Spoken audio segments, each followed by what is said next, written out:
Welcome everyone. In this lecture we are going to see the Cayley's theorem, which states that let G be a group, then G is isomorphic into the symmetric group HG. Okay, so we prove that G is isomorphic to HG. We have to prove this. Okay, so to proving this we use the definition of G set, right? So here we prove this theorem by using the G set. To show that G is isomorphic to HG, we have to show that there exists a mapping phi from G to HG, and we have to show that this mapping is 1-1 homomorphism. So we prove this by using the G set, and for this we know that as we define the mapping psi from the G set, that is G cross X, psi be a mapping from G cross X to X such that we can define psi of A comma X, that is equals to A star X, and which is nothing but our A into X. So this mapping of this type, that is we define this mapping in this way, and therefore this mapping is called as a translation, right? As we have seen in the example that this mapping is called as a translation. So this mapping is always an action on this set X, right? And therefore every group under this translation is a G set. Okay, so for every group G is a G set under the translation, right? So here we have take the X to be itself, X equals to G itself, and therefore we say that this translation mapping is itself a action defined on G itself, and therefore this G is itself a G set. Okay, and using this G set, as we have seen the theorem that every G set induces a homomorphism. So this mapping psi induces a homomorphism phi from G to HG. Okay, that we have seen in the theorem. So using that theorem, we say that this action, that is translation, induces this homomorphism here. Okay, and then we show that this is a 1-1 mapping. We show that this is 1-1 mapping only under this action, that is we define this phi of A of X is equals to AX. This is our translation homomorphism, translation action, which is defined on the G itself. Okay, so we write the proof here. As in a proof we know that every group G is a G set under the action of translation psi defined by, that is defined as we define the psi mapping as psi of A comma X is equals to A star of X, and which is equals to A into X. Okay, so this mapping is, we call this mapping as a translation, and we give this as equation number 1. This is true for all A belongs to G and X belongs to G, because we are taking this translation from psi from G to G cross G to G. Okay, that is we are defining this translation mapping on G itself. Therefore psi of A comma X, which is as a translation action defined on G, and therefore under this action our G becomes a G set. Okay, and under this action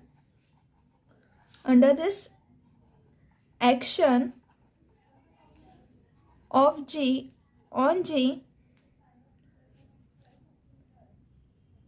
G is a G set. Okay, as we have mentioned here, that is under the translation G becomes a G set. And what this gives, this induces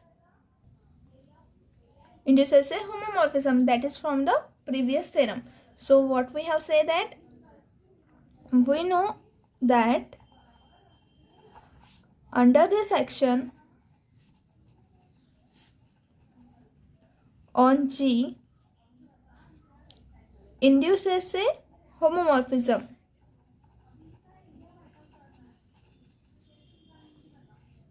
Mapping, and which is by the theorem. Okay, so we know this by theorem that this mapping indices a homomorphism, and homomorphism which is defined as phi be a mapping from G to SG, where phi of A, which is the element of HG, so it is defined on as phi of A is the element of HG, so it is a mapping. So phi of A is defined on X, and which is equals to AX. That is the translation action as defined in equation number 1. Okay, we give this as equation number 2, and this mapping is defined for all A belongs to G, comma X belongs to G. Now we prove that, now as we have get the homomorphism here. Okay, so what it remains? It remains to only show that it is 1-1 homomorphism, because we have to show that here it is into mapping, so we are not showing here the onto-ness of this mapping. Okay, so we are showing only 1-1 homomorphism. So now we remain to show that it is 1-1, that is this mapping phi from G to HG is 1-1. So for this we now prove that, phi is 1-1. So for this, let A comma A belongs to G be any element, and suppose that phi of A is equals to phi of E. Okay, phi of A is equals to phi of E implies, because we have to take the X also here, because the mapping is defined on phi A of X for all the element of X belongs to G. So phi A of X equals to phi E of X, and this mapping phi A of X is equals to AX, and this phi E of X from equation 2, it is E into X, and therefore X get cancelled, we have A equal to E. Okay, and therefore we can write this as, we get that phi A is equals to phi of E implies A is equals to E. Okay, therefore what this implies, hence phi is 1-1 and homomorphism. Okay, so here we get that phi, what this implies, phi is 1-1, and hence we get it is 1-1 and homomorphism. Therefore what this then implies, we get the result that G is isomorphic to HG. Therefore what we say, G is isomorphic into a symmetric group SG. Okay, so what this theorem says, that any group G is isomorphic to the symmetric group, that is the set of permutation. So here we know that Cayley's theorem states that every group is isomorphic to the permutation group. Okay, and if G, that is order of G, is finite, that is for example order of G is equals to n, then we can write SG as Sn by its order. Okay, so here we have this theorem, and we see one more theorem as now see the theorem, let G be a group and H is a subgroup of G of finite index n, then there is a homomorphism. That is, we have here H is a subgroup of G of finite index n. Finite index n means the order of G by H. Okay, the order of G by H is equals to n. What is meant by the index? Index is nothing but our order of G upon order of H. Okay, and it's given to be equals to n, and we have to prove that here there is a homomorphism. That is, if we have H is a subgroup of finite index n, then we have homomorphism phi from G to Sn. Okay, so from the example we know that G by H is a G set under the action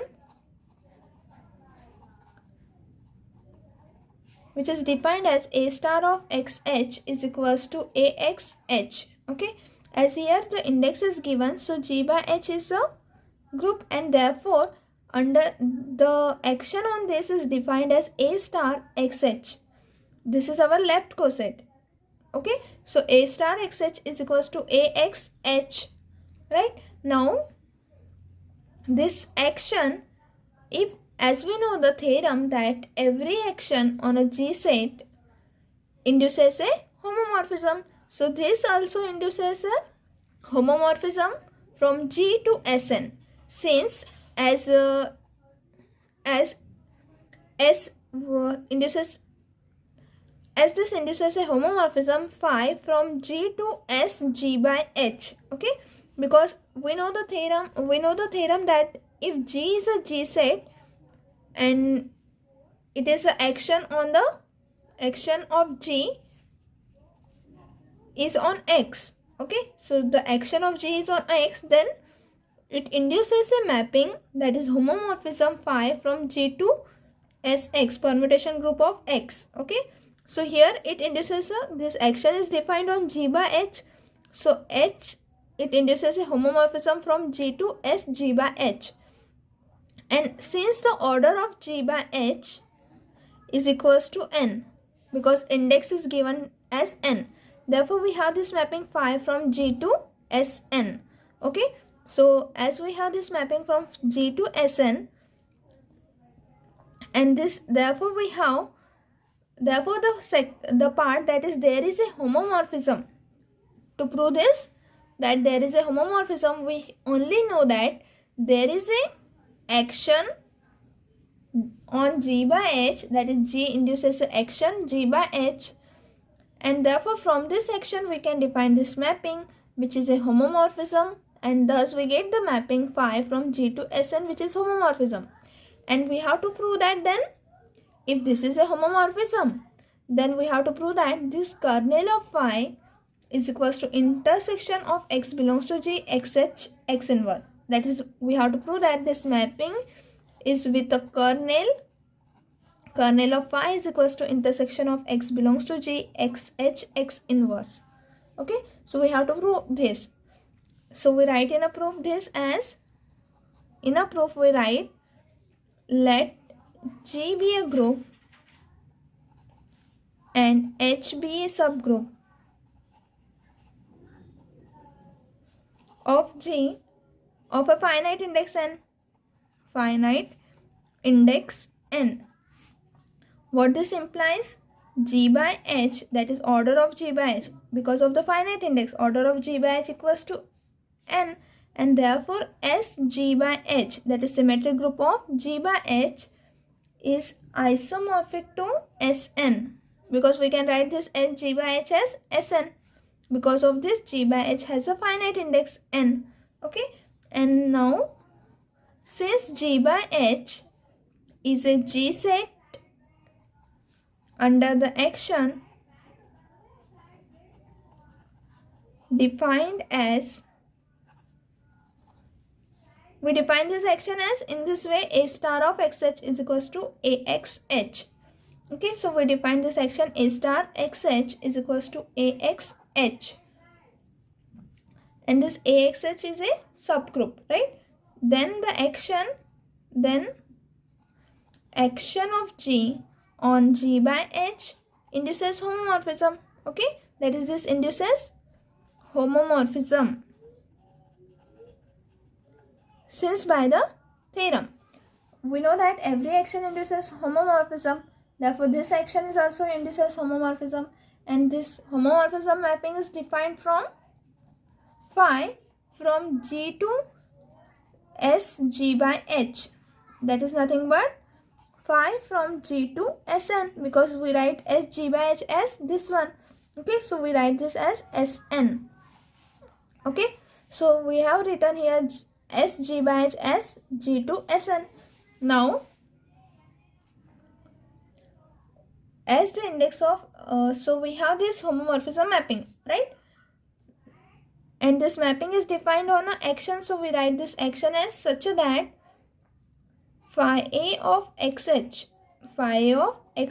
the element of G by H is of the type left coset xh, and the element of S will be phi of a. So phi of a is defined on xh because phi a is the 1-1 onto mapping in this symmetric group.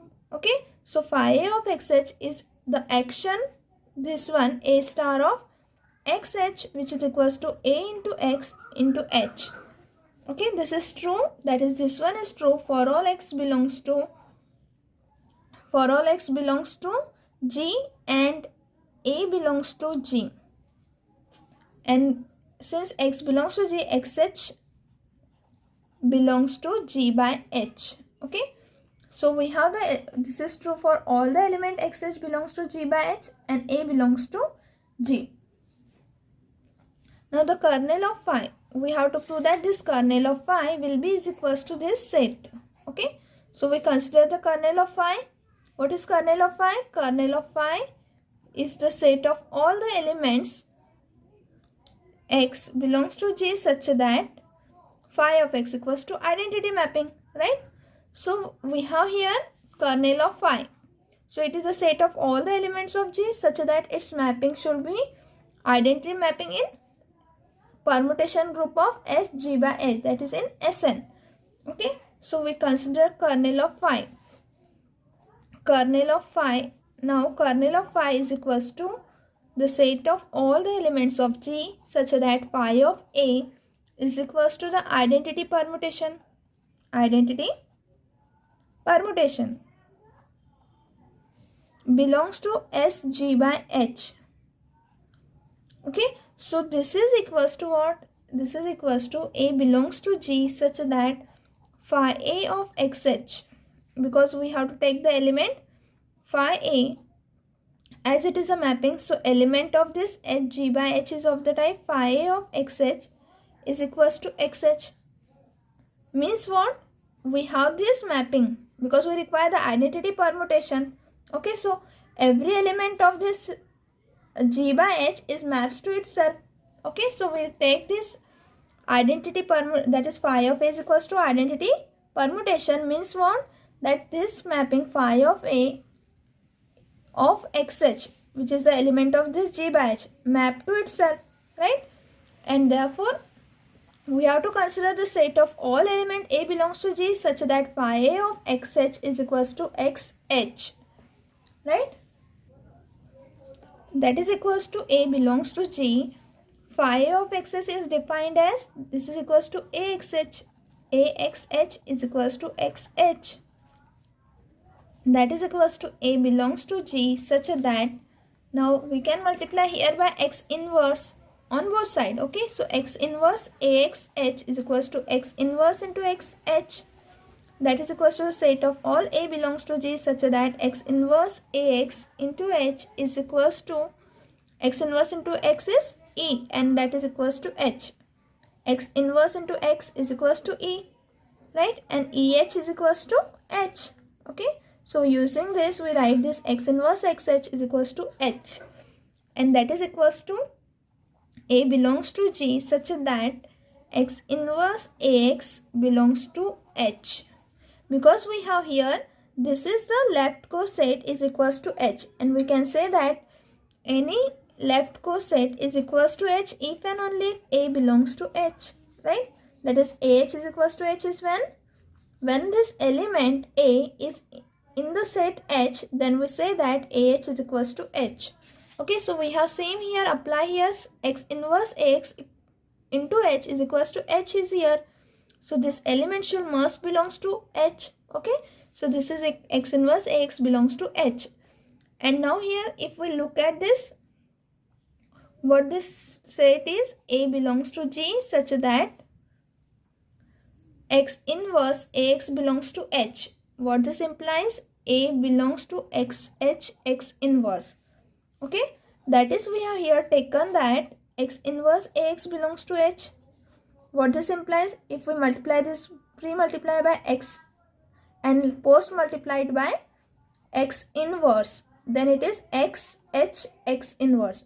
And this x inverse is our E, A. This is also E belongs to XH x inverse. So E into A, E is equals to A belongs to XH x inverse. Okay, so we have written this x inverse X belongs to H is same as A belongs to XH x inverse. Okay, so these two are equivalent. And what this this is equals to the kernel of phi. Now from this, if we observe, what is this set is? Set of all the elements of G which belongs to the set of all A belongs to x such x inverse. Here we write for all x belongs to G. That is if we change here x. Okay. For example, if we change here, we are written here in a row. So if we change x1 belongs to G and x2 belongs to G, then this A is belongs to x1 h x inverse, A belongs to x2 h x inverse, x2 is here. Okay, so A belongs to what? It is in the intersection of these two set. Okay, here it is x1. So A belongs to x1 h x1 inverse and A belongs to x2 h x2 inverse. So in the intersection of x2 h x2 inverse. So as here we write this for the two set. So it is true for all the elements, and therefore we write this as intersection of all the elements of G, that is of the set x h x inverse. Okay. So we have the set of all the elements of G which are in this intersection is our kernel of phi, and thus our result is proved here. Okay, that is we have to prove here that this is a homomorphism, that is our given mapping phi from G to H, G by H is a homomorphism with this kernel. Okay, and for this we have taken the use of the action which is defined on the quotient set G by H, which is, this is an example. You have to see the example to know this as an action. Okay. Now we see the corollary that let G be a group with a normal subgroup H of index n. Then we have to show that G by H, this G by H is isomorphic to this Sn. We have to show this. Okay. So to show this, we have to show that there is a mapping phi from G to Sn with the kernel of phi is equals to H. That is, this mapping is 1-1 homomorphism. And if kernel of phi is equals to H, then by first isomorphism theorem, we get that what we get then, G by H is isomorphic to G dash, that is this Sn. Okay, so to show this G by H isomorphic into Sn, we show that this mapping is with the kernel of phi is equals to H. Okay, so as in the theorem we have seen that this G, if G be a group with a H as a subgroup of index n, then we have the action and kernel of phi is equals to intersection of x belongs to G, x h x inverse. Okay, so we have seen as in the previous theorem that kernel of phi is equals to x h x inverse, but as H is a normal subgroup, then we know that xh is equals to hx, right? So xh equals to hx, what this implies, x inverse is equals to hx x inverse, and that is equals to h into e, and which is equals to h, because e is always the element of the subgroup H. Okay, so as this is our kernel of phi, so this kernel of phi is equals to, we get h from the previous theorem. Okay, and therefore we show that this kernel of phi is equals to h, and thus by the first isomorphism theorem, this G upon kernel of phi, here kernel of phi is h, is isomorphic to Sn. Okay, so this corollary is very simple, which is we prove from the theorem. Okay, so you have to refer the notes for this to know how the corollary is proved. Okay, now we see the second corollary. In this we have given that this G be a simple group. What is meant by the simple group? It has a no subgroup other than singleton, no normal subgroup. Okay, no normal subgroup other than the singleton E and G. Okay, and as here given that this G be a simple group with the subgroup not equals to G, that is our subgroup should not be is equals to G. So the only subgroup which is normal is our singleton E. Okay, that is only normal subgroup here for this given condition is singleton E is normal.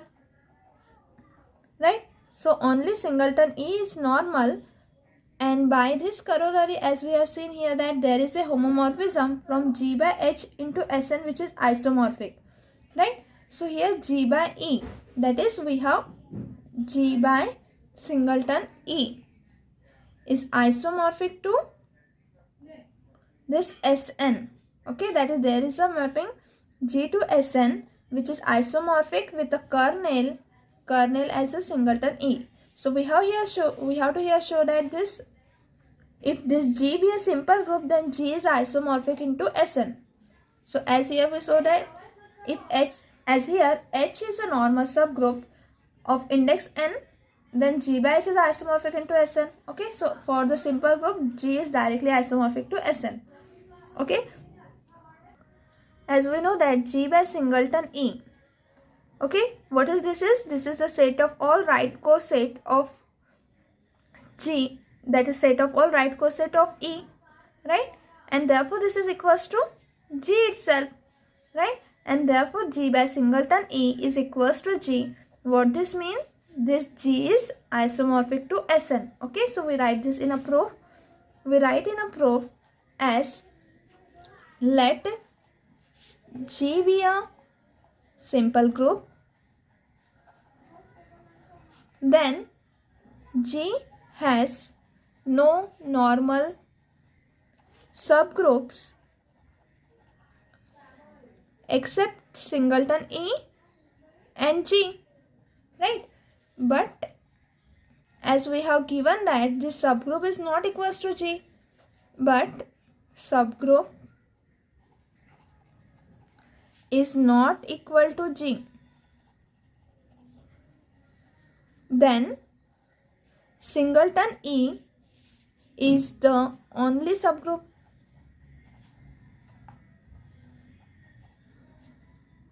Of G of a finite index. Okay, that is index of this E is finite, right? Finite index n, which is as the order of the subgroup G.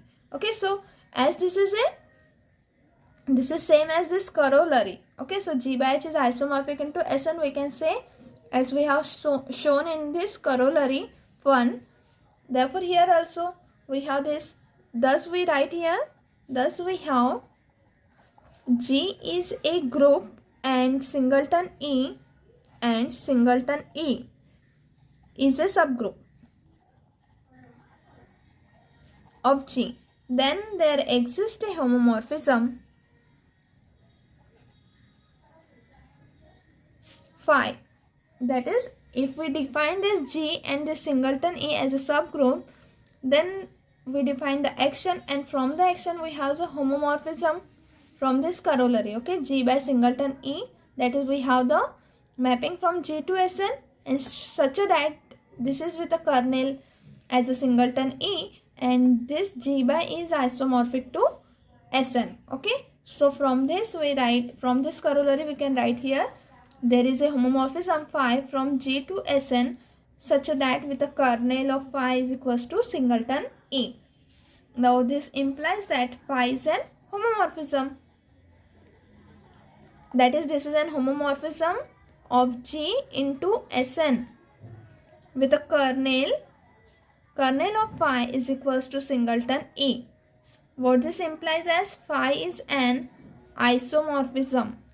Phi is an isomorphism of G into Sn. Okay, because by the first isomorphism theorem we can say that this phi is an isomorphism of G into Sn, and therefore this implies G is isomorphic to Sn. Okay, so hence we have get here the proof of the second corollary that G is isomorphic into Sn. Okay, so